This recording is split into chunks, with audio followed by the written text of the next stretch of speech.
Hello and welcome everyone. I'm Patricia Kingston and I'm the Corporate Events Officer at Tourism NI, and I'm delighted to welcome you today for a very special Lunch and Learn session where we'll be finding out a bit more about the Digital Transformation Flexible Fund, or DTFF for short, and what opportunities this could have for tourism and hospitality businesses in particular across Northern Ireland.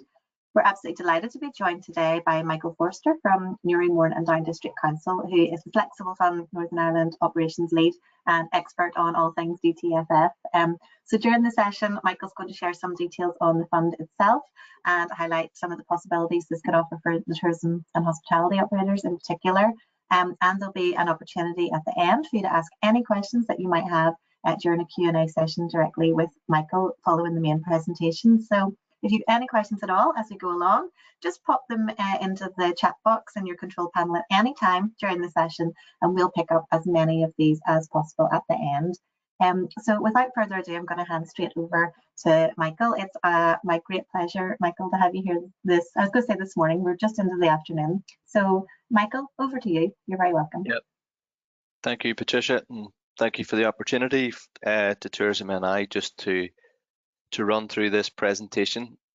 These are being delivered across all 11 council areas, but we're trying to reach out into other stakeholders and reach those other businesses that we mightn't be hitting from a local authority point of view. As Patricia said, my name's Michael Forster. I work for Newry, Mourne and Down District Council, but I lead the Full Fibre Northern Ireland Consortium, which delivers the Digital Transformation Flexible Fund, and that's all 11 councils within that consortium. So it's DTFF for short, as Patricia said. It's owned and delivered by all councils, but it's administered by Newry, Mourne and Down. And I'm here today to give you an overview on the programme, go through the technologies that the programme aims to fund, and give you a bit of advice on how to apply for call 3, which just opened on Monday of this week. So moving on, just in terms of background, DTFF is a collaboration of all local authorities and central government departments. You'll see on the right hand side the key stakeholders and the councils at the bottom.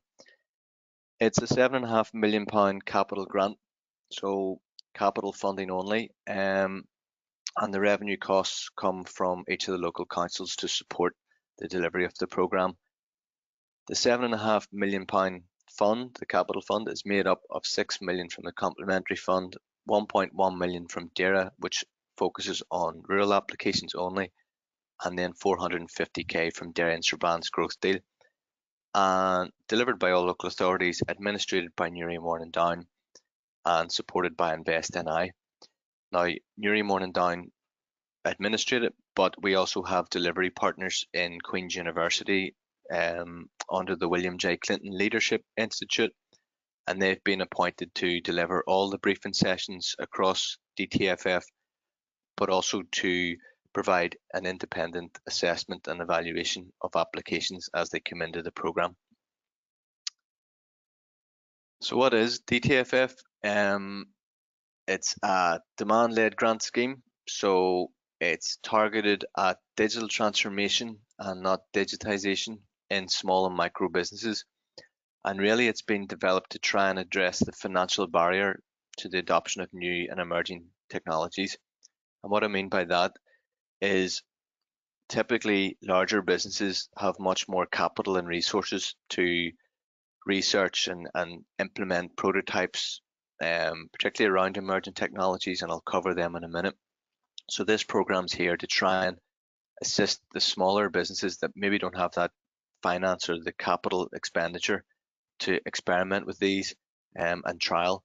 And it's an innovative type project, so a lot of the projects may not succeed, but the main idea is to try and get onto that business transformation escalator to start utilizing some of the technologies to see how they can improve your business process. It's a capital grant program, so Newry, Mourne and Down and the councils through this program will not directly provide assistance to develop new projects or ideas, but there is a lot of support out there. And if you're on LinkedIn, you'll start to see a lot of stuff around AI and robotics and immersive technologies It's all coming out of the woodwork.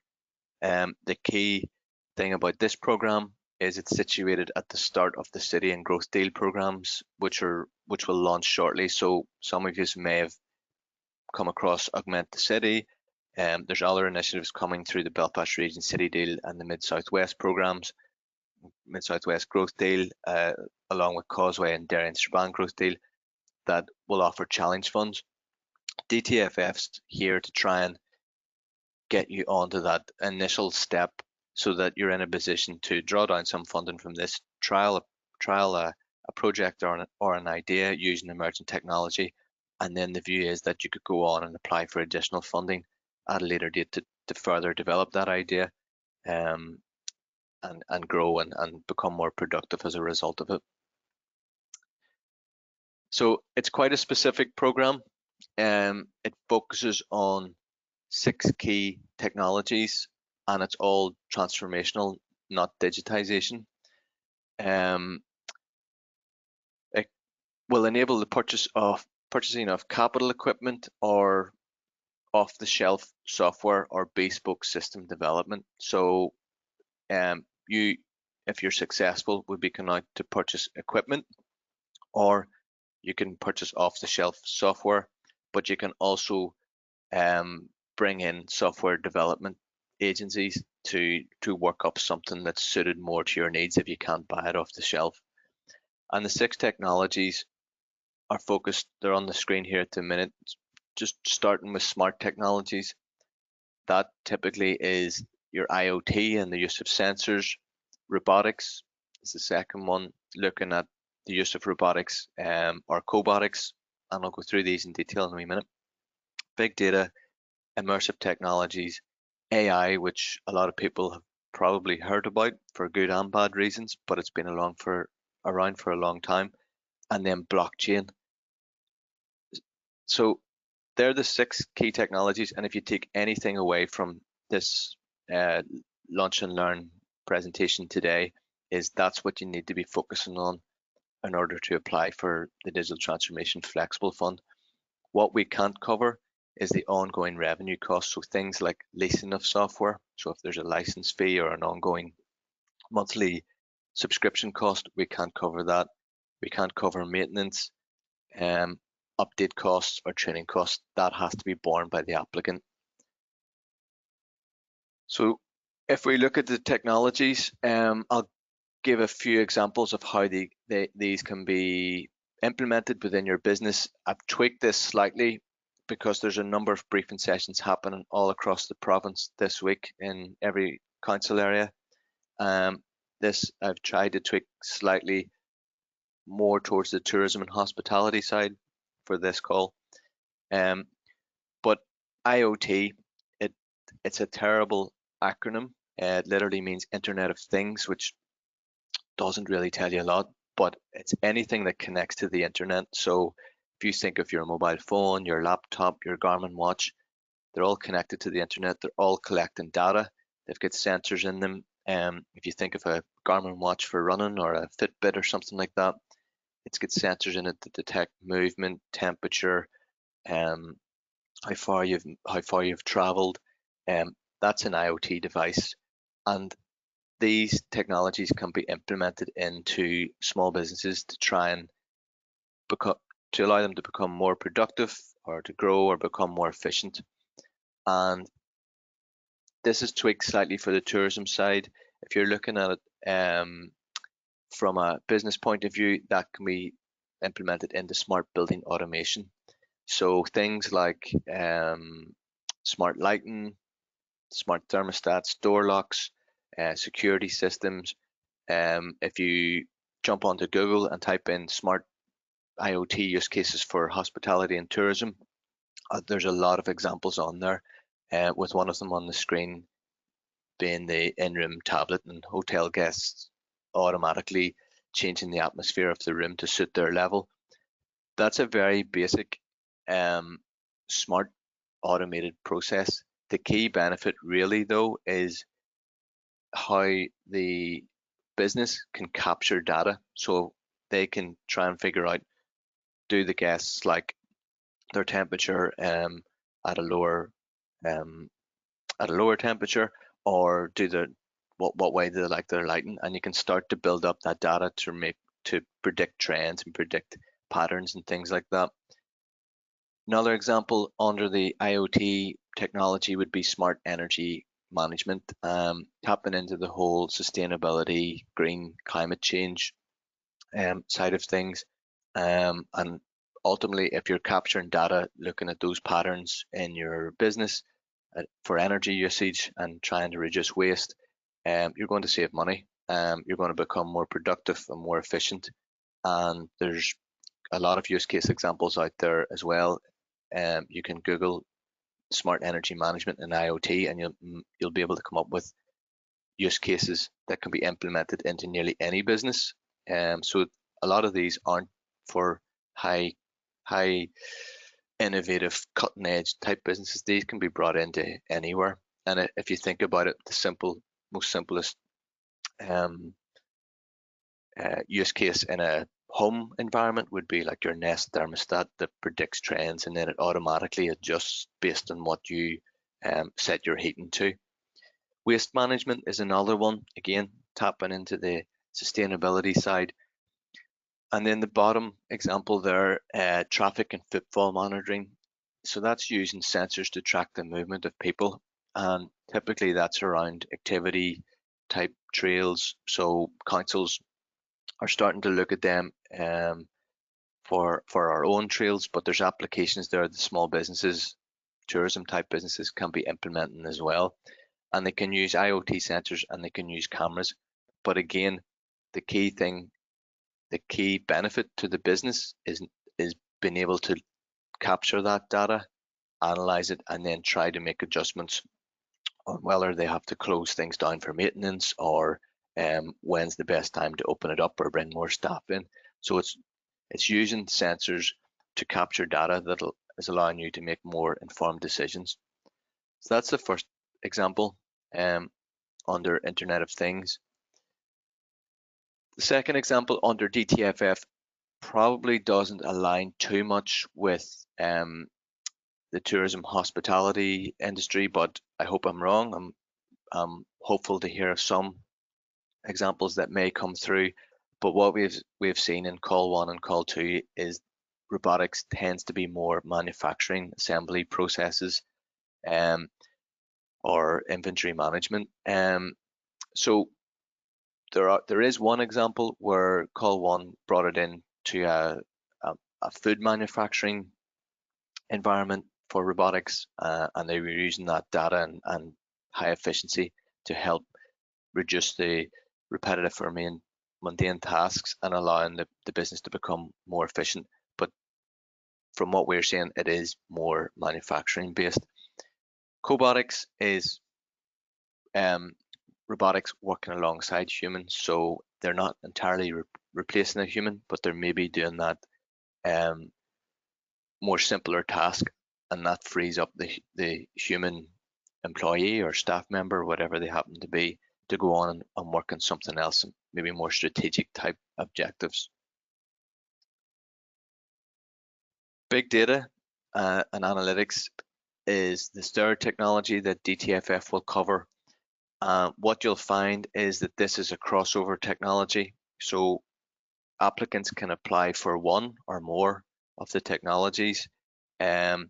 Big data and analytics is one of the technologies that will cut across IoT, the first technology that I mentioned, and other technologies that I'll mention in a minute or two. Really, it's looking at the capture of large amounts of data and using that data to try and predict customer behavior, competitor behavior, demographics. It can even look into things like the weather and what happens whenever if the weather's raining, where do tourists go or visitors go? And it allows the business to get a better understanding of customer preferences. So there's examples out there, and there's businesses in Belfast, and unfortunately I can't promote one business over the other, but if you do a bit of research on Google or LinkedIn, you'll start to see some of these businesses that are specialized in this type of thing. But that leads into the whole tourism market intelligence side.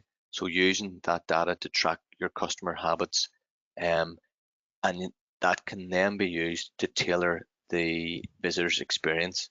So again, from a council perspective, that's where I work. We were looking at potential applications where itinerary trails could be developed, and you could use market intelligence and AI to try and predict kind of what the visitor or customer wanted, and that would allow kind of a steer based on their previous interests or where they've been. It's quite ambitious for a council to do at the minute, but we're still looking at it. But there is businesses out there that specialize in this, and it's something that tourism and hospitality businesses should probably be looking at around the big data side. Immersive technologies, so AR, augmented reality, VR is virtual reality, MR is mixed reality, and haptics. So AR, augmented reality, is in the most simplest description, using your phone. And if anybody's ever painted a room and used the Dulux paint app, or went to IKEA and downloaded the IKEA app, there's you can actually use AR to see what your room would look like. So with the Dulux app, you can download that app, pick the color of paint that you're going to buy from Dulux, point your camera at the wall, and it will put an overlay on, and it'll show you what it looks like, and blend the pictures and furniture around it. So it'll try and give you an idea. The IKEA app is something similar, using augmented reality, where you can actually pick the piece of furniture, take a photograph of the room where the furniture is to go in, and place it and see what it looks like before even leaving your house. Now, virtual reality takes that even further. It immerses you into a 3D virtual world. So you'll see the background there with the headset on. So it requires that headset, puts you into that 3D world where you can move about, move your head, and actually become part of that virtual world. Mixed reality brings in sound and other haptics, being the touch feeling that you get in your phone to create that immersive experiences. And these examples, or these use cases, are very closely aligned to the tourism experience. They can complement some of the activities or some of the visitor attractions that our visitors to NI come to, and they can add to that immersive experience. Augmented reality, so if you're thinking from a tourism or hospitality perspective, from a tourism side, you can develop AR type trails. So things like the Narnia Trail or ferry trails, where you can add an overlay to an existing tourism trail that you may have. You can also create augmented reality signage. So if you're trying to direct people around a tourism attraction that you may be doing, you can put that overlay on and steer them around, try to tell that story. From a hospitality point of view, it can be used for internal signage, but it can also be used for menus and things like that. So QR codes have been about for a long time. It's quite a dated technology now, but over COVID particularly, you've seen a lot of restaurants that were using QR codes, and it brought the menu up on the app. Augmented reality can be used to actually overlay the menu, and you'll see it more in a 3D environment. Virtual reality, from a tourism perspective, that's your fully immersive experience. So you're developing a world, and that would complement something that a tourism type business is doing. So if you have a tourism trail that's looking at local landmarks or something like that, that virtual trail adds to what you're offering already. AI and machine learning is quite a complex technology funded under DTFF. Artificial intelligence and machine learning go hand in hand. But if you remember at the start of this presentation, I spoke about the big data. So AI, in a nutshell, uses data to try and predict trends, and it looks at that, and then it gathers information so that it becomes smart, and it starts to use those algorithms to try and say, look, this is what could happen, and provide that behavior or analysis that you can then go on to try and develop something. In the most simplest of forms, AI chatbots, they've been around. Some people like them, some people detest them, but it allows your business to stay open 24/7. So what it'll do is, if you have a chatbot on your tourism website or a booking engine or something like that, you can use that chatbot to field off common questions, and over time it will learn from the human questions that it's getting, and it'll build up a database. So if it's getting the same question all the time, it'll be able to build on that and return with text-based interactions. So it's quite handy if you're not operating 24/7, which is a lot of people on this call would be, but it means that your business is always open, and you can try and maybe reach out to more international type customers. The bottom example there, demand forecasting, again, that's looking at using that data and trying to predict what will happen. So if I had sales last year and the weather was slightly better than what we're getting at the minute, what did the sales look like? And it can then be used to try and predict the sales in this year, and it can look at the weather forecast in advance to say, look, we might be able to bring in new stock or bring in new staff, or we have to do X, Y, and Z to try and make sure that we're meeting demand. So it's all about trying to identify that trend that might happen based on past data, and that will then hopefully allow you to plan and reduce costs and become more efficient and productive in the long run. Blockchain is quite a difficult technology. It for the funding that DTFF offers, you'd literally only be scraping the barrel of blockchain. It's quite an expensive technology, but in saying that, Call 1 and Call 2 under DTFF have funded some businesses that are starting to get involved in blockchain. Basically, it's a decentralized audit trail or secure process where information is recorded from start to finish, and it can't be tampered with. It's come in to play quite a lot in the food industry, that whole port of origin and where the food came from, like farm to fork type scenario. But it's also in the tourism industry being used in terms of booking transactions and things like that. And some people have heard of the cryptocurrency or the Bitcoin. Some of that can be used for payments or exchanges. Other things, probably more tourism focused, would be the whole sustainability, eco-tourism type side. So monitoring what has happened from your supply chain to the point of where you're offering something to your customers or your clients, so they can decide, yes, this business is sustainable. They have a really good track record of bringing in a green, sustainable product or offering, and that can be tracked, and you can demonstrate that using blockchain. So there are the six key technologies. So if you take anything away from today's call and you're interested in applying for funding, make sure you focus on those six, and there's information on our website as well that you can go back and have a look at some of them.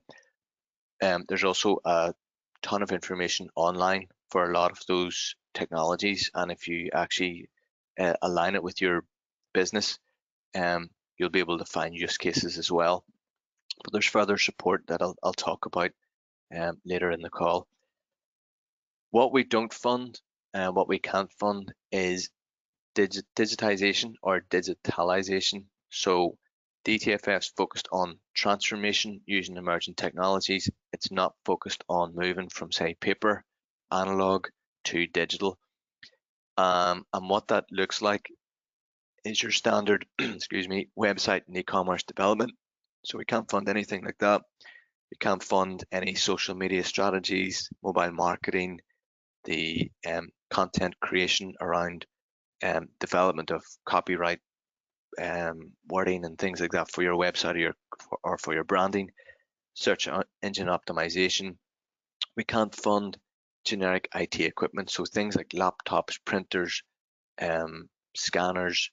If they're not aligned with the digital transformation element, we can't fund them. And then you'll see the next bullet point, customer relationship management and database systems. So it might sound contradictory. We're looking at big data, but we can't fund a standalone off-the-shelf system that's just looking at bringing in a system that will improve stock control. What DTFF will fund is if you bring in a stock management system, it has to look at that big data analysis type point of view, where you're drilling into the data and trying to get trends and things like that. So off-the-shelf CRMs or MIS systems or Salesforce and things like that, we can't fund. Non-industrial 3D printing. So 3D printing is covered if you're going to use it for transformational purposes, but if you're just bringing it in to develop certain products and that's not part of your digital transformation plan, that wouldn't be covered. EPOS is electronic point of sale.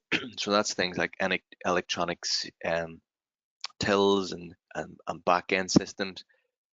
Where they would be covered is if you start to link that into a larger database system and you start to use that again for the big data trends and you're drawing that information down. We can't fund subscription costs or models. So what I would suggest is if you're looking at software that is subscription based, you need to speak to that supplier to see if you can capitalize the first year or two and pay for that up front. So that could be covered, but we can't fund ongoing monthly or yearly license fees. In terms of the grant available, and that's probably what everybody wants to hear on this call, funding is available from 5K up to 20K for a single project. We actually, in the business case for this program, we pushed really heavily with our central government stakeholders to get a 70% intervention rate, and that is the amount of grant that would go towards the successful applicant, with 30% coming from the applicant for the total project costs. And the reason we fought for the 70% was we want to try and reduce the risk to the small business as much as possible so that they can bring this technology in. They mightn't have that 20K or 30K to bring it in if they weren't using the grant, but that 70% is there to try and give you more assistance to bring those emerging technologies in. The equipment or software is purchased upfront. So I'll go through the process in a minute, but in a nutshell, if you're successful at the assessment stage, you then get a letter of offer, you then go out and purchase it, and then you claim the 70% back from the program, and that's administered by Newry Morning-Down. There is grant funding levels though, so there's minimum and maximum grant levels. The minimum grant that DTFF can fund is 5K. If you bring in the 30% match funding value into that, it brings your total project value up to 7142. So that's the minimum project value. After you go out and get 2 quotations and do a very light touch procurement exercise, your project has to be coming in at least 7142 in order to be eligible. The maximum grant that DTFF can offer to a business is 20K. And if you look at the 30% match funding of 20K, it's bringing it up to a total project value of £28,500. There's no upper limit though to a project value. So if you were buying say a VR headset that was costing 30 grand or 35 grand, we can still only fund 20K. So obviously your intervention rate drops a bit.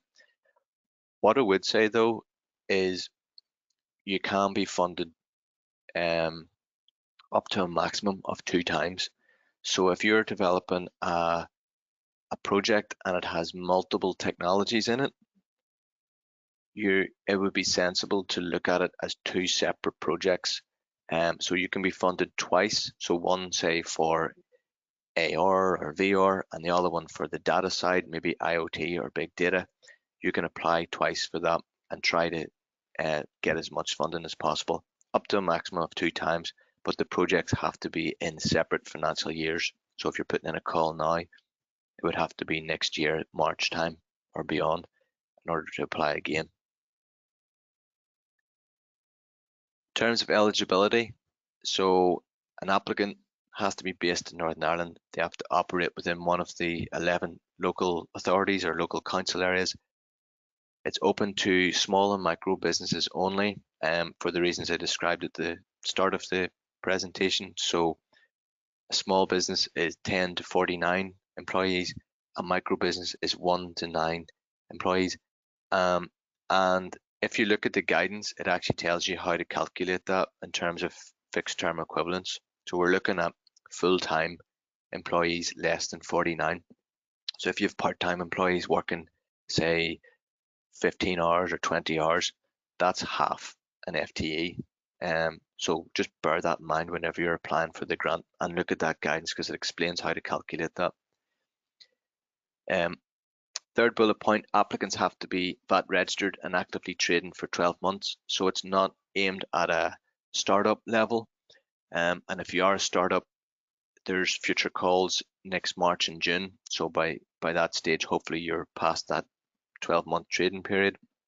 The reason it has to be VAT registered is that the grant is paid excluding VAT, but the other reason mainly is the turnover level has to be around the VAT threshold. At the minute, it sits around 90k, and if the project's funding, say, one application at 20k, it's to make sure that the benefits from the public financial purse are going to be delivered, they're going to be realised. So that's the reason for VAT registration. It's open to all sectors with the exception of primary agriculture, forestry and fishing. The reason for that is that DAERA fund 1.1 million towards DTFF for rural applications, but they have similar initiatives that are running themselves that are targeted towards farming and forestry and fishing. So they've asked us to exclude it from this one. The fourth bullet point is the most important for DTFF. So there's 2 things. 1, you have to make sure that you are aligned with the 6 technologies, and 2, you have to have a digital transformation plan or working towards it. It's not a difficult document by any means, and we'll cover it in a second or two, but it's really asking, if DTFF funds you, what are the benefits going to be, and what's the business going to gain from the technology or the funding. The funding eligible expenditure has to be capital, so no revenue. It can't cover revenue, so things like staff or bringing in consultants or bringing in external advisors can't be covered by this program. So it's capital equipment or capital software system development only. Again, what I will say is the councils are running another program called Go Succeed, which has a grant element of it, and it actually has a pillar built into it that focuses on the 6 technologies under that are being funded under DTFF, and that Go Succeed program has a capital and revenue grant that can be used for other operational equipment, so digitization, not transformation, but it can also be used to bring in consultancy support, and a lot of the consultants that work in that program are now aware of that, and you'll see on LinkedIn a number of peer-to-peer support programs being run under Go Succeed that are aligned with DTFF. So that's another avenue that you can look at for further support, if you're not entirely sure what type of technology you'd want to apply for just yet. The last bullet point is the standard local authority government state aid subsidy control rules. So we just check that you haven't received funding over €300,000 in the last 3 years. So that's a check that we do here in Newry Morning Down for all applicants. So this is the grant process. Stage 1, you're at a pre-application briefing. Well, you're not really, they're run by all the councils. This is another one that we're working in conjunction with Tourism NI, but it's the same content that's being presented here today. So they're run across all council areas, and they're there to inform potential applicants of what DTFF is and how to apply. The stage 2 is the expression of interest. So that's eligibility check based on the criteria that I just went through. And the reason that we do that is there is a bit of work trying to get 2 quotes for the technologies that you're looking funding for. So we want to make sure that any business that is interested in applying to DTFF is eligible before they actually go on to start trying to get quotations from suppliers and start to develop their digital transformation plan or their application. So it's there to make sure that any business is good to move on to that, and they're not wasting any time. They're not jumping onto the application. Stage 3 is the application. So if you get through stage 2 and you're eligible in terms of the main eligibility criteria, we will invite you to submit a full application, and that's pretty much done online. You'll be given access to the back end of the Digital Transformation Flexible Fund website. In there's links for procurement templates, and the procurement is very light touch. It's going out, you develop a specification, you issue that to at least 2 suppliers to ask for a quotation on a like-for-like basis, and you then record the details that have come back and identify your preference of supplier. You don't have to go for the cheapest supplier, but you have to identify why you're choosing that supplier and why it most fits your business needs. It's just to ensure that you've done a value for money check because it's public funding. Also on the applicant portal is the application form, so that's done online. The start of the form is your generic information, business name, your name, email address, what council you're in, what sector you're in. Then it goes into a wee bit more detail on the project itself. So it asks for a project proposal. So we'll be looking to see what technology you're interested in using, or technologies. It can be one or multiple. And then there's 3 questions that's the scoring element, and that forms part of the digital transformation plan. I'll come on to that in a second or 2. After the application stage 3, you go on to stage 4, which is the application assessment. Now, Newry Morning Down, because we're administrating it, we do not assess or provide advice or guidance in any of the applications coming in. That's all outsourced directly to digital transformation experts in Queen's University, and they sit and assess 100% of the applications and then provide a score back based on the digital transformation plan. And at the same time, in parallel, the councils, 11 councils, form a panel and review the exact same information. And then once that's been completed, a consensus panel is brought together. We sit with Queen's, we sit with the councils, and we review the scores, and we make sure that everything's fair and transparent and the scores are aligned up. So that's how the assessment panel works. If you're successful to get through the assessment panel, the project or your application will come back to Newry Morning Down. That's where we will prepare your letter of offer on behalf of all councils in Northern Ireland. We issue that letter of offer out. There's a number of terms and conditions in it. They're not, you've probably seen similar things before. There's nothing really different there in terms of other grants, but we ask you to review the terms and conditions, sign it, and at that point you go off and purchase either the hardware or the software that you're looking funding for. And then you have a period of between 8 and 6 weeks where you can submit a claim and provide information to us, such as bank statements, invoices, things like that, that accompany that claim.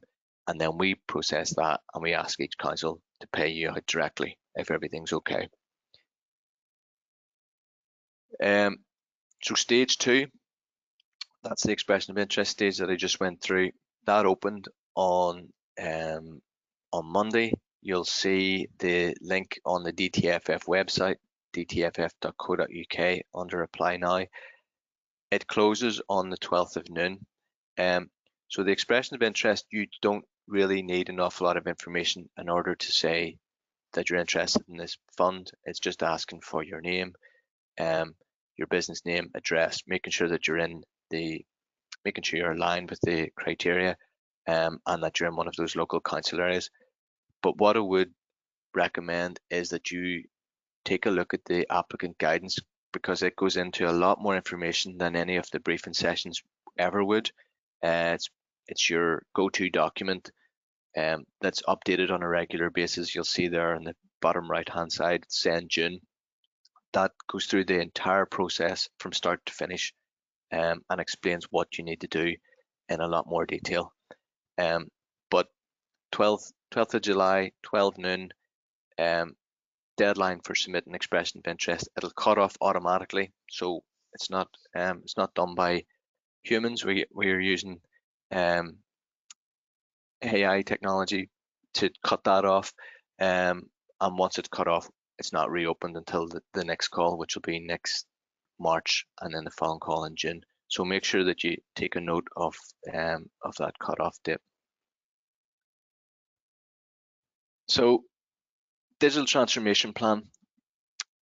If you're applying for DTFF, this is the document that's scored. So the application form, all online onto the applicant portal. You get through to that stage, but this is the document that Queen's and the councils will look at, and you'll see on the right-hand side the weighting for each question. So criteria 1 is how will the proposed investment contribute to digital transformation within your business, with a weighting of 40.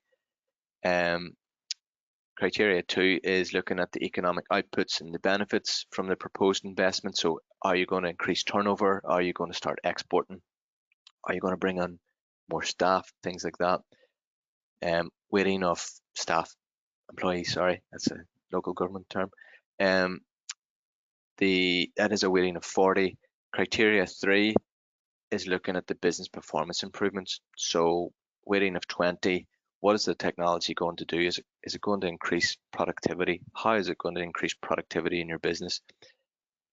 You really need to sit down and have a good think of how you can answer them and align it with the 6 technologies, and get that information across in the application. The way it works and the way the assessment works is application forms are assessed they're not on a first come first served basis. They come in, the Queens and councils score them and then agree on the consensus score, and it's highest score first, and it will work right down until we reach a funding buffer. So it's within your interest to try and put as much detail into that as possible. It's not a difficult document though. It's quite short. It's 4,000 characters, roughly about a maximum of 800 words. But make sure that you align your project and the technology with your digital transformation plan or aspirations within your business. And that's what Queens and the councils are looking for whenever it goes to assessment. This document these questions are embedded into the online application form. So when you get access to the applicant portal and you click on the application form link, it'll take you to an online form. You fill out that data and you'll be able to fill out this section of it. There's also a Word version though that you can download to allow you to begin drafting a response or having to play about with some of those answers, and maybe even engaging with the likes of the colleges or external consultants or other bodies that might be able to assist you in that.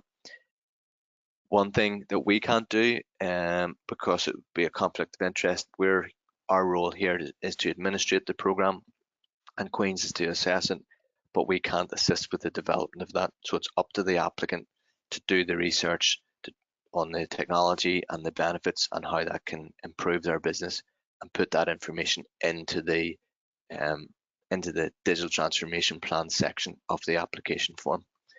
If you're unsuccessful, you can apply again. You can apply as many times as you want, up to a maximum of 2 times if you are successful. But make sure that you get feedback if you're unsuccessful on where you went down, or maybe what you could do better to try and apply again. So call 3 is opened 17th of June on Monday. There's a series of briefing sessions being run across all council areas, and if you want, you can drop into those sessions again. They're hosted by Queen's University lecturers and specialists in digital transformation, so you can chat to them afterwards. Sometimes there's also a number of consultants or suppliers that attend to some of them briefing sessions as well, so it can be good for networking or asking a question, or even trying to get some advice from other attendees. But the call opened on the 17th, closes on the 12th of July. After the 12th of July, Newry Morning Down will review all expressions of interest to determine eligibility. Between the 15th and the 26th, we then invite applicants to submit a full application. It's called a decision in principle. So you've got through that step, and we now want you to work up a full application, submit your digital transformation as part of that application form, and submit all your procurement documentation. So that's 2 quotes for each of the technologies from different suppliers, your bank statements to show your 12-month trading duration and the fact that you have enough capital for the match funding element, and then if you're state aid, your state aid declaration form, but we'll guide you through that whole process if you get to there.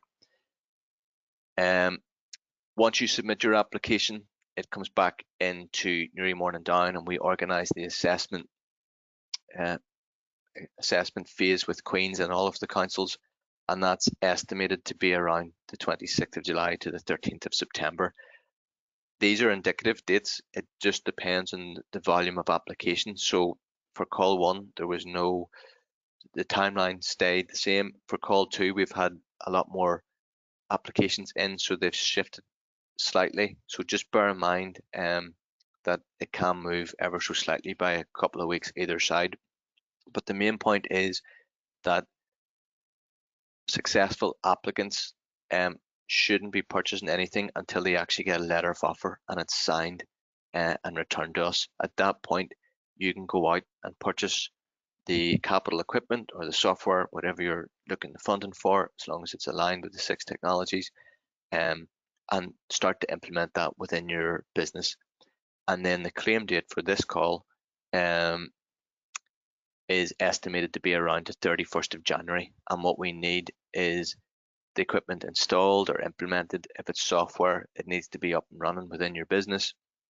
It needs to be invoiced, so we'll ask for a bank statement and invoices from your appointed supplier, and we're looking to see the same amount coming out on an invoice that matches that. And then you need to submit a very simple claim form back into DTFF, back into Newry Morning Down, sorry. We then assess that, we look at that information and approve it, and we send it to your local council area to pay you directly. So that's the call 3 timeline. All those pre-briefing sessions, if you're interested in attending and getting more information, information is available on the website dtff.co.uk. If you think you're not ready to apply for this call, call 4 is launching in March 2025. We don't have an exact date yet, but it's March 25, June 25 for call 5. But that will give you a bit more time to try and develop something up if you're not at that stage yet. And the program may be extended after that, but that's a discussion that needs to happen with all the local authorities and FFNI. So in terms of further support, I mentioned that the councils promoting this program directly, and ourselves under the operations team and Queen's can't assist with the development of your digital transformation plan. That's a key part of the application form. But there's a number of organizations that are specializing in the 6 technologies. So if we're looking at Queen's, they have a number of digital transformation courses for small businesses. They're also aligned with a lot of the city deal technologies. So you'll see AMIC and other Queen's University, Belfast City region type programs starting to become online. So it's worth checking out. Is there anything there that Queen's can help you with in terms of digital transformation? The second bullet point, a lot of the colleges are closely involved with DTFF, and they have the knowledge and expertise on a lot of the technologies, and some of them are actually assisting small businesses directly. LinkedIn is a very good platform to find out what's happening in this emerging technology sector, and a lot of these organizations on this page are actually aligning themselves with DTFF, so it'd be good just to jump onto LinkedIn and check that out if you're looking for some further support. University of Ulster, they have a smart manufacturing data hub, probably not for this call, probably more for the council pre-briefing sessions.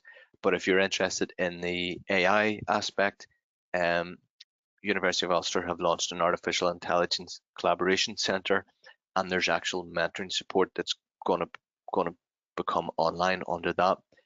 So if you could get yourself into that, it will help you with the skills side, and then DTFF can apply or can offer you the capital funding side.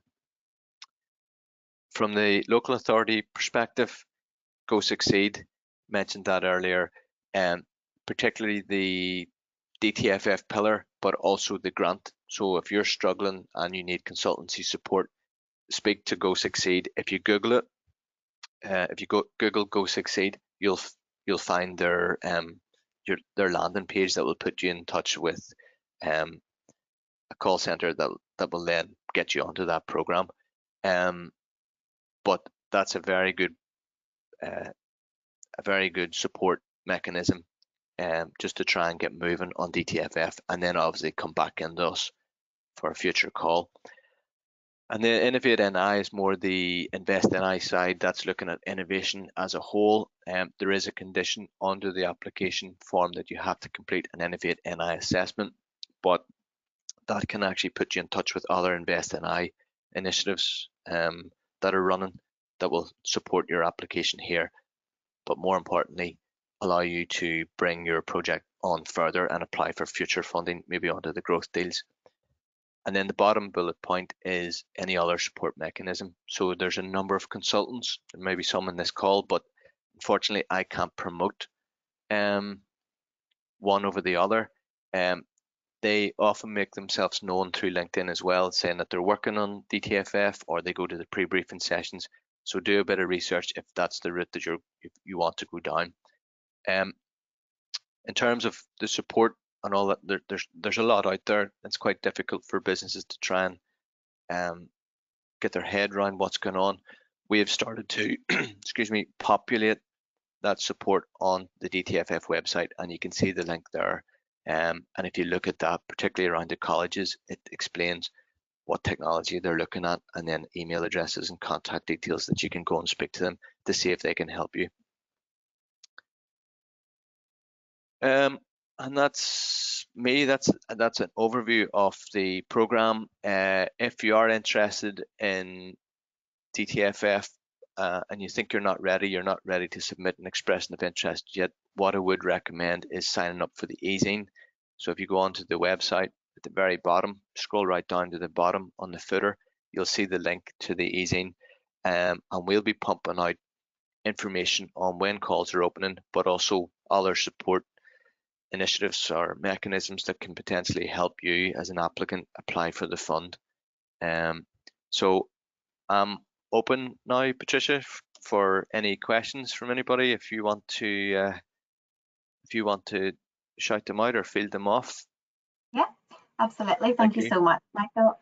That's been such an insightful session, and hopefully, as you've gone along, it's already answered a lot of questions that people may have as well. So, hopefully, everyone's found that really useful. But certainly, lots for everyone to think about there. And I suppose just a reminder as well that we will be sharing a recording of today's session along with some useful links later today on our website, and a link to the e-zine that you've mentioned, Michael, is going to be included in that.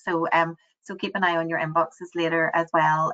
We'll include a follow-up email with those links in it too, all those useful links that you've mentioned. So keep an eye out for that. And you will be able to find the resources and recordings from this session and any of our previous Lunch and Learn series on our Lunch and Learn hub on tourismni.com. So that's at tourismni.com/lunch learn.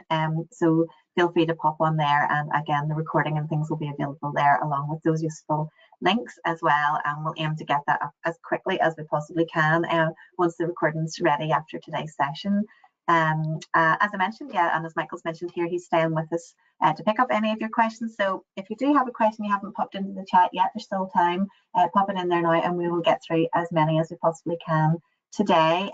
Just before I get stuck into the questions, I'm going to do a couple of very quick polls just to get a feel for how everyone's found today's session so far. So the first one will appear on your screen there in just a second. It's simply, how would you rate today's session in terms of overall satisfaction? So that's on a scale of 1 to 5, with 5 being extremely satisfied. I'll just give you a moment to respond there. Okay, the next poll that's going to appear on your screen here is, how would you rate today's webinar in terms of content and relevance to your business? So that's again on a scale of 1 to 5, with 5 being extremely relevant.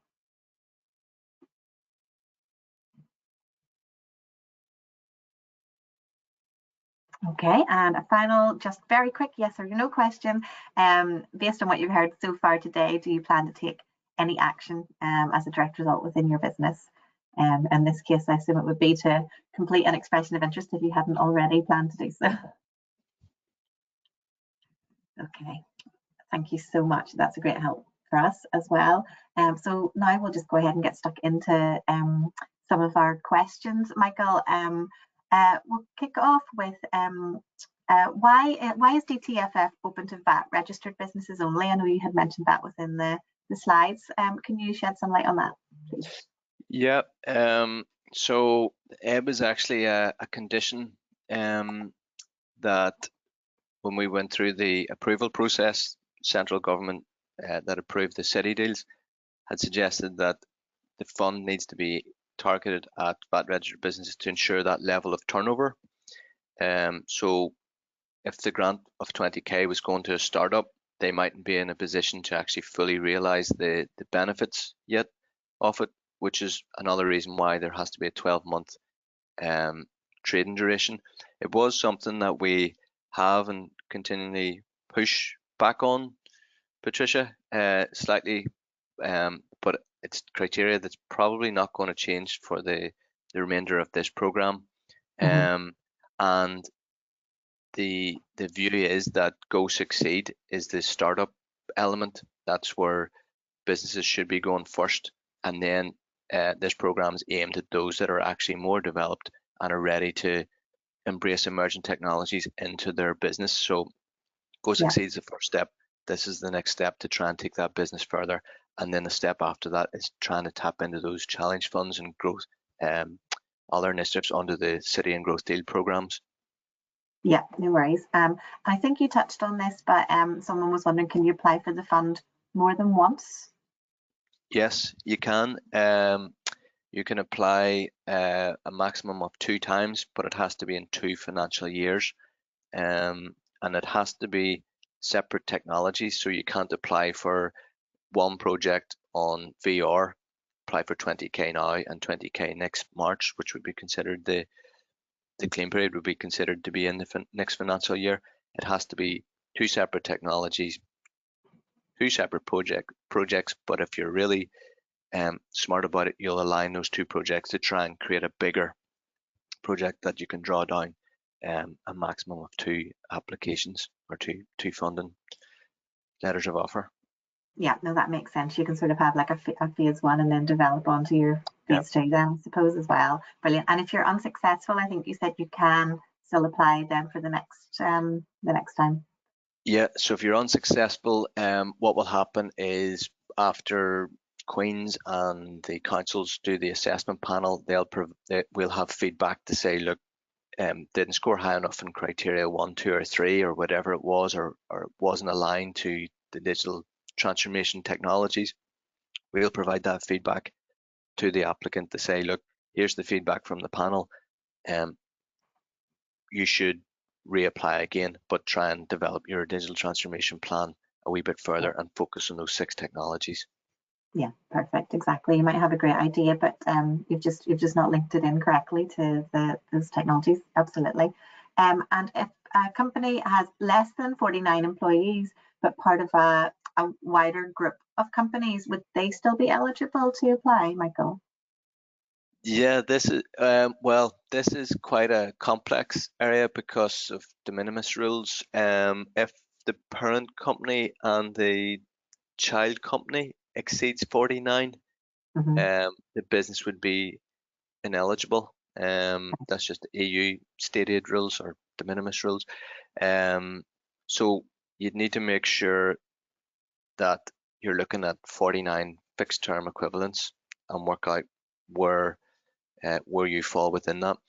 That whole business side actually goes to FFNI, so they actually complete those checks for us. So it's important to get it right. Yeah, absolutely. And then on the other end of the scale, I know you said that micro businesses were from 1 to 9 employees. So we've had someone wondering here, would a sole trader be eligible to apply? Because I suppose in theory they have just themselves and no additional employees. Would they be eligible? Absolutely, yeah. Open to sole traders. Yeah, as long as they're trading more than 12 months and they're VAT registered and they're within one of the council areas. Yeah, very good. We have someone here who's wondering if funding could be put towards digital stock control equipment. Is that something that would be suitable under this fund? Yeah, it's a difficult question because digital stock control, that term, is digitization. It's moving from maybe a more manual Excel-based approach to something that's digital. And this program's focused on emerging technologies and transformation. So it depends how the application is written. So it would need to be tapping into the 6 emerging technologies and tapping into the data side, that whole drilling down into data to predict trends, customer trends, behavioral trends, competitor trends, things like that. But a standalone, off-the-shelf digital stock management system wouldn't be eligible. That's an operational activity. Yeah, that makes sense. Yeah, absolutely. So it's not a straight no, but it's not a straight yes. Yeah, and at that point it would go into Queen's, and that's where they would assess that and say, this is digital or digitization, or this is transformational. Yeah, absolutely. So someone here has a digital transformation plan that would require an external supplier to help with the delivery of the project. So it would actually be more service-based costs rather than expenditure on equipment or software. So would that be eligible to be included? I know this is a capital fund, so yeah, it's a capital fund only, and that external support is a revenue operational type cost. So unfortunately that wouldn't be covered. So really it's capital equipment, something that you can hold or own, or capital software off the shelf and bespoke. Yeah.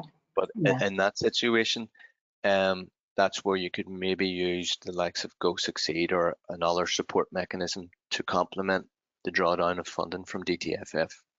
Yeah, okay, that sounds good. I think we're at the end of the, apologies, I think I've missed one here. Oh yes, can the 30% match funding be work in kind? Or must it be physical cash injection by the applicant business? That's a very good question, and one I haven't come across before, but it has to be, we have to see that funding, at least 30% of the match funding in a bank statement that's going to go towards the project. It also has to be a private source of funding. So what you can't do is get a grant from, say, just for this example, say you got a grant from Go Succeed of 4K. You can't use that 4K as your match funding to apply for DTFF because it's both public money and Yes. publicly sourced money. So it has to be a private source from the business, and that's from their own capital or that's from a bank loan or whatever. But it's a very good question, actually. Yeah. And actually one that's just come in through here is someone wondering if solar panels would be something that would be eligible for funding. No, not really, unless it aligns with those technologies. So if you can create a really good digital transformation plan to say that you're using solar panels and you're capturing the data, or there's other sensors involved, I would recommend putting an application form in. But just off the top of my head, solar panels alone, most likely wouldn't be eligible.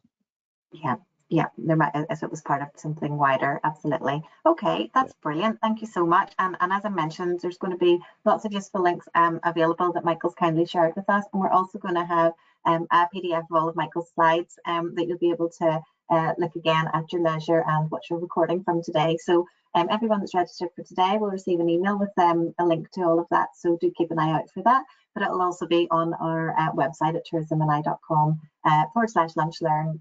You can click in and get all the resources from this session. So thank you so much for all your questions today. Thank you so much, Michael, for a really interesting session. Hopefully everyone's found it very useful, and I look forward to welcoming some of the industry along again soon, and best of luck with the rest of the rollout, Michael. Yes, and thank you. Thanks, speak everybody. again soon. Thank you so much. Bye. Bye.